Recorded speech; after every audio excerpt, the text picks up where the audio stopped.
High দোস্ত। আ আরে এটা কি হলো? আরে মিনা, তোমার হাতে কি হয়েছে? স্যার, মিনা পড়ে গিয়েছে এবং তার হাতে ব্যথা লেগেছে। রাজু, আমি ইচ্ছা করে পড়িনি, আমাকে কেউ ইচ্ছা করে ফেলে দিয়েছে। হ্যাঁ, এটা হতে পারে।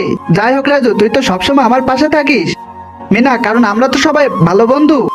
বাচ্চারা, আমার ফোন চুরি হয়ে গেছে, তোমরা কি কেউ নিয়েছো নাকি? না না স্যার, আমরা কেউ নেইনি। আচ্ছা ঠিক আছে, এখন আমি তোমাদের সবার ব্যাগ চেক করে দেখবো। স্যার, আমাদের সবার ব্যাগ এখানে রয়েছে, কিন্তু রাজু আর মিনার ব্যাগ বাইরে রয়েছে। না না স্যার, আমরা ফোন নেইনি। সেটা তো আমি তোমাদের ব্যাগ চেক করলেই বুঝতে পারবো। এই তো, এখন আমি ব্যাগ চেক করব। স্যার, আমার ব্যাগে নেই। চুপ করো মিনা তুমি। তাহলে এটা কি? এখন তুমি যদি মন আল্লাহকে ভালোবাসে থাকো, তাহলে ভিডিওতে একটা লাইক করে চ্যানেলটি সাবস্ক্রাইব করে দাও। আর শয়তানকে ভালোবাসে থাকলে কিছুই করতে হবে না। স্যার, আমি জানি না আমার ব্যাগে কিভাবে আসলো। চুপ করো তুমি, একা তো চুরি করেছো, তারপর আবার বেশি কথা বলছো। যতক্ষণ ক্লাস ছুটি না হবে ততক্ষণ তুমি ক্লাসের বাইরে মুরগি হয়ে দাঁড়িয়ে থাকবে। আরে সবাই দেখো দেখো, হা হা হা। এই তো ক্লাস ছুটি হয়ে গেছে। এখন তো আমি দেখবো আমার ব্যাগে কে ফোন রেখেছিল। এখন আমি এই সিসিটিভি ক্যামেরাটা চেক করে দেখবো কে রেখেছিল।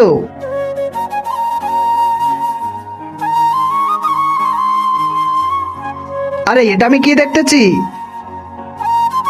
আরে এটা তো আমার প্রিয় বন্ধু রাজু। পরবর্তী পার্টের জন্য ভিডিওতে লাইক করো।